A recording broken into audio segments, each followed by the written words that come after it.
ನಿನ್ನೆ ಒಂದು ಗಣಪತಿ ವಿಸರ್ಜನೆ ಮಾಡುವ ಸಂದರ್ಭದಲ್ಲಿ ಏನು ಹೇಳ್ತಾರೆ?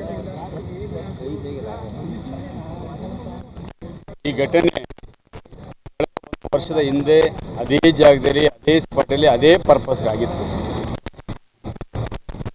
ಈ ಸರಿ ಸಹ ಒಂದು ಕೋಮಿನ ಜನಾಂಗದವರು ಅವರ ಧರ್ಮವನ್ನು ಪಾಲನೆ ಮಾಡ್ಕೊಳ್ತಾರೆ, ಈ ರೀತಿಯ ಮೆರವಣಿಗೆ ಮೂಲಕ ಹೋಗಿ ಪೂಜೆ ಪುರಸ್ಕಾರ ಮಾಡ್ಕೊಳ್ತಾರೆ ಅಂತಕ್ಕಂಥ ಸರ್ಕಾರ ಯಾಕೆ ಸೂಕ್ತ ಭದ್ರತೆಯನ್ನು ಕೊಡಲಿಲ್ಲ? ಇಲ್ಲಿರ್ತಕ್ಕಂಥ ಠಾಣಾಧಿಕಾರಿ ಏನು ಮಾಡ್ತಾ ಇದ್ದ, ಇವ್ರ ಇಂಟೆಲಿಜೆನ್ಸ್ ಏನು ಮಾಡ್ತಾ ಇದ್ದ? ಸಾರ್ವಜನಿಕರ ಆಸ್ತಿ ಪಾಸ್ತಿಗೆ ಸಾರ್ವಜನಿಕರಿಗೆ ರಕ್ಷಣೆಯನ್ನು ಕೊಡದೆ ಹೋದ್ಮೇಲೆ ಇಂಥ ಆಡಳಿತ ಬೇಕಾ? ನಿನ್ನೆ 7:00ವರೆಗೆ ಸ್ಟಾರ್ಟ್ ಆಗಿದೆ, 11:30ವರೆಗೂ ಇವರು ತಹಬದಿಗೆ 12:30ವರೆಗೂ ಸುಮಾರು 5 ಗಂಟೆಗಳ ಕಾಲ ತಹಬದಿಗೆ ತರೋಕ್ಕಾಗಿಲ್ಲ. ಅದಾದ ಮೇಲೆ ಸ್ವಲ್ಪ ಕಂಟ್ರೋಲ್ಗಾಗಿದೆ.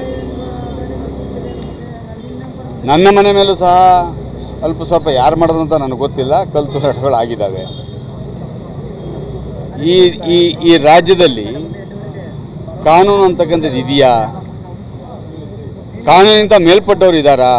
ಈ ಪ್ರಶ್ನೆ ಸಾರ್ವಜನಿಕರಲ್ಲಿ ಸಹಜವಾಗಿ ಮೂಡ್ತಾ ಇದೆ. ಇವತ್ತು ಆಸ್ತಿ ಪಾಸ್ತಿ ಎಲ್ಲಿಗೆ ಹೋಗ್ಬೇಕು? ಇವತ್ತು ಅವರೆಲ್ಲ ನಿಮ್ಮ ಸರ್ಕಾರಕ್ಕೆ ಟ್ಯಾಕ್ಸ್ ಕಟ್ತಾಯಿದ್ರು, ವಸೂಲಿ ಮಾಡ್ತಾಯಿದ್ರಿ. ಈಗ ಅವರು ಸುಟ್ಟೋಗಿದೆ ಪರಿಪೂರ್ಣವಾಗಿ. ಸುಮಾರು ಇಲ್ಲಿ ನೋಡಿ 2 ಕೋಟಿ ರೂಪಾಯಿಂದು ಅಂಗಡಿ ಸುಟ್ಟೋಗಿದೆ. ಅದು ಬಿಲ್ಡಿಂಗ್ ಸುಟ್ಟೋಗಿದೆ. ಬಿಲ್ಡಿಂಗ್ ಒಂದು ಕೋಮ್ನವ್ರದ್ದು, ಅಂಗಡಿ ಒಂದು ಕೋಮ್ನವ್ರು.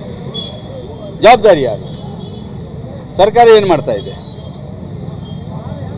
ಸರ್ಕಾರ ಟ್ಯಾಕ್ಸ್ ಪೇಯರ್ಸ್ಗೆ ರಕ್ಷಣೆ ಕೊಡಲಿಲ್ಲ ಅಂದರೆ ಇಂಥ ಸರ್ಕಾರ ಬೇಕು ಅಂತಕ್ಕಂಥದ್ದು ಪ್ರಶ್ನೆಯಲ್ಲಿರ್ತಕ್ಕಂಥ. ನಿಮ್ಮ ಇಂಟೆಲಿಜೆನ್ಸ್ ಏನು ಮಾಡ್ತಾ ಇದ್ದು? ಈ ಘಟನೆ ಇಟ್ಸ್ ನಾಟ್ ಎನ್ ಆಕ್ಸಿಡೆಂಟ್. ನಿಮ್ಮ ಪೊಲೀಸ್ ಅಧಿಕಾರಿಗಳು ಏನು ಮಾಡ್ತಾಯಿದ್ರು? ಇಲ್ಲಿ ಭ್ರಷ್ಟಾಚಾರಿಗಳ ತಂದು ತುಂಬಿಕೊಂಡು ತಾಲೂಕಿನಲ್ಲೆಲ್ಲ ಏನು ಮಾಡ್ತಾಯಿದ್ದಾರೆ ಅವರು?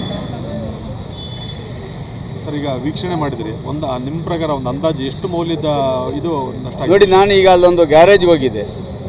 ಸುಮಾರು ಒಂದು 15ರಿಂದ 20 ಲಕ್ಷ ರೂಪಾಯಿ ಅವನ ಮಿಷಿನ್ಸು, ಬೈಕ್ಸ್ ಅವೆಲ್ಲ ಸುಟ್ಟೋಗಿದೆ. ಈಗ 2ನೇದು ಇಲ್ಲಿ ಬಂದಿದ್ದೀನಿ. ಸುಮಾರು 2 ಕೋಟಿ ರೂಪಾಯಿನ ಟೆಕ್ಸ್ಟೈಲ್ಸ್. ಇದು ನಮ್ಮ ಇದಕ್ಕೆ ನಮ್ಮ ತಾಲೂಕಿಗೆ ದೊಡ್ಡ ಟೆಕ್ಸ್ಟೈಲ್ಸ್.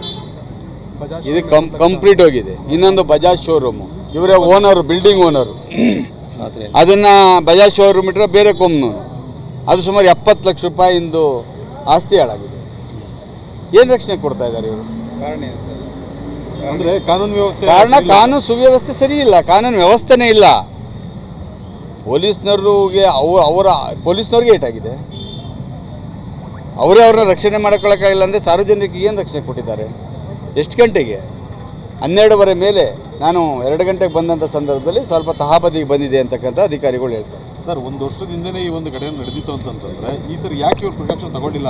ಅದೇ ಪ್ರಶ್ನೆ ಇರ್ತಕ್ಕಂಥದ್ದು. ಸೇಮ್ ಜಾಗ, ಸೇಮ್ ಪ್ಲೇಸ್, ಸೇಮ್ ಜನ, ಸೇಮ್ ಇನ್ಸಿಡೆಂಟ್. ನೀವೇನು ಮಾಡ್ತಾಯಿದ್ದೀರಿ?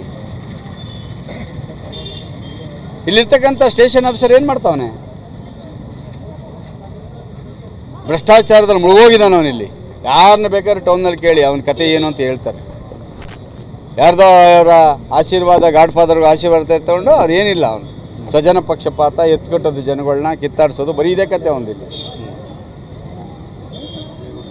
ಸರ್, ಇವತ್ತು ಈಗ ಅಲ್ಲಿ ಏನು ಗಣಪತಿ ವಿಸರ್ಜನೆ ಮಾಡಿದ್ರಲ್ಲ, ಅಲ್ಲೂ ಕೂಡ ಏನು ನಡುರಾತ್ರಿಯಲ್ಲಿ ಮನೆಗೆ ನುಗ್ಗಿ ಬಾಗಿಲನ್ನು ಹೊಡೆದು ಅಲ್ಲಿ ಒಂದಷ್ಟು ಜನ ಬಂದು. ಹೌದು, ಇಲ್ಲಿ ಏನಾಗ್ತದೆ, ಈ ಸರ್ಕಾರಗಳು ಇಂಥ ಘರ್ಷಣೆ ಆದಾಗ ಬೇಕು ಅಂತ ಎಲ್ಲ ಕೋಮಿನ ಜನಗಳನ್ನ ಅರೆಸ್ಟ್ ಮಾಡ್ತಾರೆ.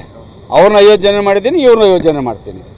ಅವ್ರು ತಪ್ಪು ಮಾಡಿದಾರಾ, ಮಾಡಿಲ್ವಾ, ಅವ್ರು ಅಲ್ಲಿ ಇದ್ರಾ ಇಲ್ವಾ, whether they are innocent or not ಕಲ್ಪ್ರಿಟ್ಸಾ ಏನು ಅಂತಕ್ಕಂಥ ನೋಡಲ್ಲ. ಅವ್ರನ್ನ 50 ಜನ ಅರೆಸ್ಟ್ ಮಾಡಿದ್ವಿ, ಇವ್ರನ್ನ 50 ಜನ ಅರೆಸ್ಟ್ ಮಾಡ್ತೀನಿ. ಅಷ್ಟೇ ಸರ್ಕಾರ ಮಾಡಿ ಕೈ ತೊಳ್ಕೊಳ್ತಕ್ಕಂಥ ಕೆಲಸ ಮಾಡ್ತೀವಿ. ನಿಜವಾದ ಕಲ್ಪ್ರಿಟ್ಸ್ಗೆ ಇವ್ರು ಶಿಕ್ಷೆ ಕೊಡಲ್ಲ. ಈಗ ಇದ್ರ ವಿಚಾರವಾಗಿ ಈಗ ನೀವು ಯಾವ ರೀತಿ ಶಿಕ್ಷೆ ತಗೊಳ್ತೀವಿ ಸರ್? ಈಗ ಇದು ನಾವು ನೋಡ್ತೀವಿ ಸರ್ಕಾರ ಯಾವ ರೀತಿ ಇದುವರೆಗೂ ಒಬ್ಬ ಸರ್ಕಾರ ನೇತೃತ್ವ ವಹಿಸ್ಕೊಂಡಿರೋನು ಬಂದು ತಿರುಗಿ ನೋಡಿಲ್ಲ. ಇದುವರೆಗೂ ಇಷ್ಟು ಇನ್ಸಿಡೆಂಟ್ ಅದ. ನಿನ್ನೆ ರಾತ್ರಿ ಬರಬೇಕಿತ್ತು, ಒಬ್ಬ ಬಂದಿಲ್ಲ. ಸಾರ್ವಜನಿಕರು ಎಲ್ಲ ಕೋಮಿನ ಜನಗಳು ಆತಂಕ ಆದರೆ ಇನ್ನೊಂದು 15 ದಿವಸ, 1 ತಿಂಗಳಿಗೆ ಇನ್ನೊಂದು ಕೋಮಿನವ್ರದ್ದು ಅವರು ಪೂಜೆ ಪರ್ಫಾರ್ಮ್ ಮಾಡ್ತಕ್ಕಂಥ ಅವಕಾಶ ಇದೆ. ಏನೇನಾಗ್ತದೆ ಅಂತಕ್ಕಂಥ ಗೊತ್ತಿಲ್ಲ. ಇವರು ಸೂಕ್ತ ರಕ್ಷಣೆಗಳನ್ನ ಮಾಡಿಲ್ಲ. ಸರ್ಕಾರಕ್ಕೆ ಏನು ಹೇಳ್ತೀರಿ ಸರ್? ಸರ್ಕಾರಕ್ಕೆ ಕಾನೂನು ಅಂತಕ್ಕಂಥದ್ದು ಇದೆ ಅಂತಕ್ಕಂಥದ್ದನ್ನು ಬಿಂಬಿಸಿ ಮೊದಲು no one is above the law. ಕಾನೂನು ಅದರ ಕ್ರಮ ತೆಗೆದುಕೊಳ್ಳೋದಕ್ಕೆ ಬಿಡಿ.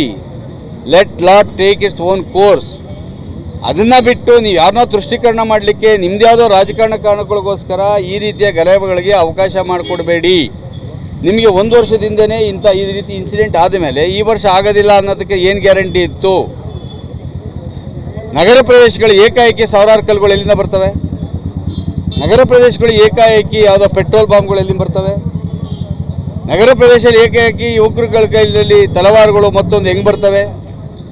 ಇದನ್ನು ಇಂಟೆಲಿಜೆನ್ಸ್ ಏನು ಮಾಡ್ತಾ ಇತ್ತು? ಅಡಿಕ್ವೇಟ್ ನೀವು ಸೆಕ್ಯೂರಿಟಿ ಕೊಟ್ಟಿರಿ, ಇವೆಲ್ಲ ನಡೀತಾ ಇತ್ತಾ? ಅಥವಾ ಯುವಕರಿಗೆ ಕಾನೂನು ಪಾಲನೆ ಮಾಡಬೇಕಾಗಿತ್ತು? ಅವ್ರ ಕಾನೂನ ಕೈಗೆ ತೆಗೆದುಕೊಳ್ತಕ್ಕಂಥ ಅವಕಾಶವನ್ನು ಕೊಟ್ಟವರು ಯಾಕೆ ಕೊಟ್ಟರು ಇವರು? ಇದಿರ್ತಕ್ಕಂಥದ್ದು. ನಾಳೆ ಇನ್ನೊಂದು ತಿಂಗಳ ಒಂದು ಹಬ್ಬ ಬರ್ತದೆ. ಯಾವ ಹಬ್ಬ ಅದು? ಬರ್ತದೆ. ಆ ಸಂದರ್ಭದಲ್ಲಿ ಅವರೆಲ್ಲ ಅಲ್ಲಿ ಒಂದು ಪವಿತ್ರ ಜಾಗ ಮಾಡ್ಕೊಂಡಿದ್ರೆ ಅಲ್ಲ ಪ್ರೇಯರ್ ಮಾಡಕ್ಕೆ ಹೋಗ್ತಾರೆ. ಅದರಲ್ಲೂ ಪ್ರೊಸೆಷನ್ ಮಾಡ್ತಾರೆ. ಅಲ್ಲಿ ಎಲ್ಲ ಜನಾಂಗದವ್ರು ಇರ್ತಕ್ಕಂಥ ಇಲ್ಲೂ ಎಲ್ಲ ಜನಾಂಗದವ್ರು ಇದ್ದಾರೆ. ಇಲ್ಲೇನು ಲಾಸ್ ಏನು ಒಬ್ರಿಗಾಗಿಲ್ವಲ್ಲ, ಎಲ್ರಿಗೂ ಆಗಿದೆ ಲಾಸ್. ಇಲ್ಲಿ ಈಗ ಈ ಲಾಸಸ್ನ ಯಾರು ಬೇರ್ ಮಾಡೋಕೆ? ಸರ್ಕಾರ ಮಾಡಬೇಕು. ಯಾಕೆ ಅವರ ಟ್ಯಾಕ್ಸ್ ಕಟ್ತಾ ಇರಲಿಲ್ವಾ? ಸರ್ಕಾರ is the whole and sole responsibility for this. ಜವಾಬ್ದಾರಿ ಸರ್ಕಾರ ತೆಗೆದುಕೋಬೇಕು. ಏನು ಸಂಪೂರ್ಣವಾಗಿ ಅವ್ರಿಗೇನು ನಿಜವಾದ ಲಾಸ್ ಆಗಿದೆ, ಬಿಲ್ ಇರ್ತದೆ, ಮತ್ತೊಂದು ಇರ್ತದೆ. ಅವ್ರಿಗೆ ಜೀವನ ಕಟ್ಕೊಳ್ಳಿಕ್ಕೆ ಅವಕಾಶ ಮಾಡಿಕೊಡ್ಬೇಕು. ಏನಾಯಿತು ನಮಗೊತ್ತು ಸಂಬಂಧ ಇಲ್ಲ ಅಂತಂದರೆ ಅವರು ಟ್ಯಾಕ್ಸ್ ಮಾತ್ರ ನಿಮಗೆ ಬೇಕು. ಅವ್ರ ಕಷ್ಟ ಸುಖಕ್ಕೆ ಅವರಿಗೆ ರಕ್ಷಣೆ ಕೊಟ್ಟಿಲ್ಲ ಅಂತ ನಿಮ್ಮ ಸರ್ಕಾರ ಹಾಕಬೇಕು. 100% it's not an accident. Pre plan ಮತ್ತೊಂದು ಅಂತಕ್ಕಂಥ ಸರ್ಕಾರ ತನಿಖೆ ಮಾಡಿ.